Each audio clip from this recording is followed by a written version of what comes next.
It seems many historians and insiders alike have verified this. According to Peter Bond, on one occasion, Grissom hung a lemon on the craft to demonstrate their discontent. And in Frank Borman's book, one day he picked a large lemon from a tree and hung it on the spacecraft. The gesture came uncomfortably close to being a premonition. And finally in a book called Starfall, written by Betty Grissom, Gus's widow, the last time Gus was home, he took a Texas lemon off our tree, and he was supposed to have hung it on the spacecraft. I guess that's when he decided that, things must be pretty bad.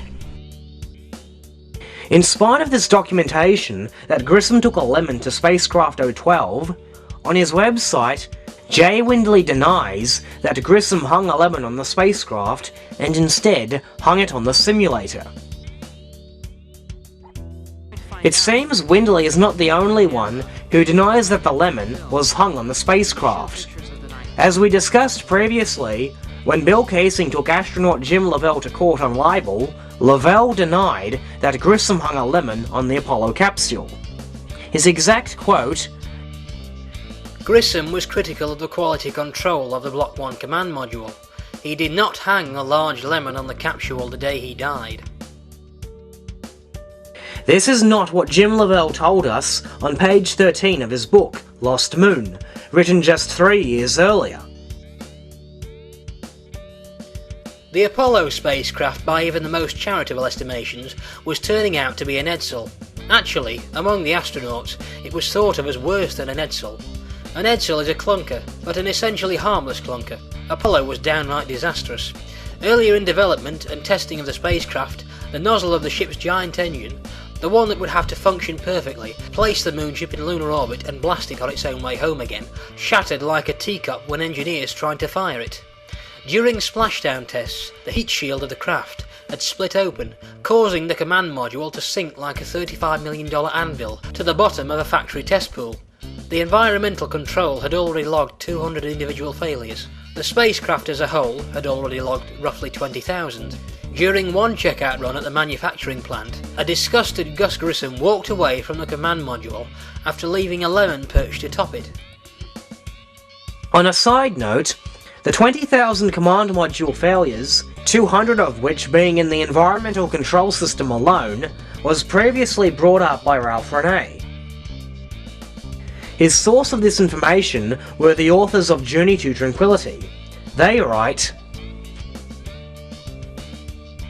at least 20,000 failures of all kinds had been logged, Joe Shea said, more than 200 of them in the environmental control system.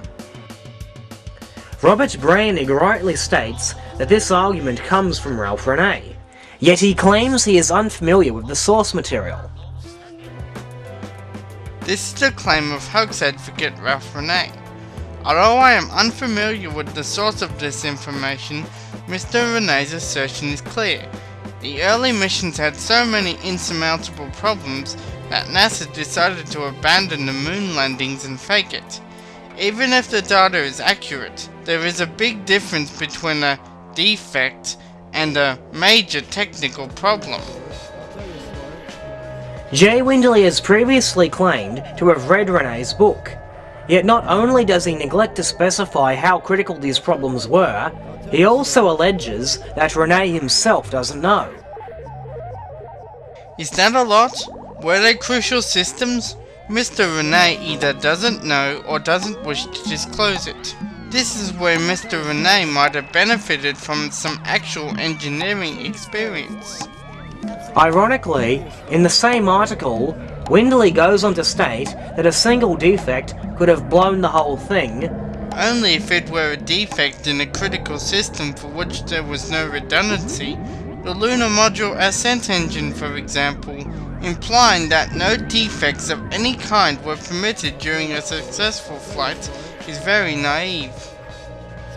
What Windley fails to reveal in his website is that the Lunar Module Ascent Engine was indeed defect-plagued. As we are told in Renee's same source material, In short, the two main engines of the lunar module had to be infallible. Yet in January 1968, the ascent engine in particular was proving to be only too prone to error. Once again, Jay Winderley and Robert Braenig have deceptively relied on their readers being without the source material in question and dressed up a straw man to lead their audiences astray from actual research.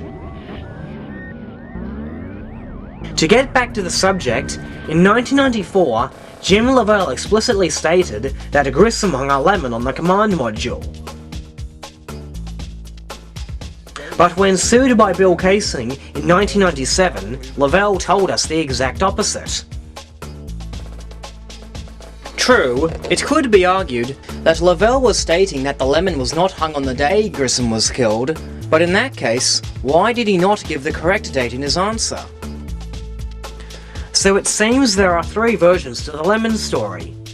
One is that Gus hung a lemon on the actual spacecraft, as Betty Grissom, Frank Borman, Peter Bond, and Jim Lovell told us. The second is that Gus did not hang a lemon on the spacecraft, as Lovell later backpedaled. The third story, told by Winderley, that it was the simulator, not the spacecraft, that Grissom hung the lemon on. On their respective websites, Robert Braenig and Phil Plait dodged the lemon incident altogether, and instead insult Bill Casing for even considering the idea of NASA murdering their astronauts. This is so disgusting. I have a hard time writing a coherent reply. Casing has no grasp of basic physics, photography, or even common sense. But he accuses NASA of killing people to shut them up. This is a pretty loathsome accusation. There's not much I can say here, other than the accusation is a complete fabrication with no corroborating evidence whatsoever. Some hoax advocates claim there have been many suspicious deaths among those associated with the Apollo program, alleging that NASA murdered these people. These accusations are both ludicrous and libelous. Bill Casing particularly has made many slanderous allegations against NASA. Yet, when former astronaut Jim Lovell called him wacky, Casing had the gall to file suit against Lovell. Wisely, the suit was dismissed. As we established earlier, neither of them dare comment on Operation Dirty Trick.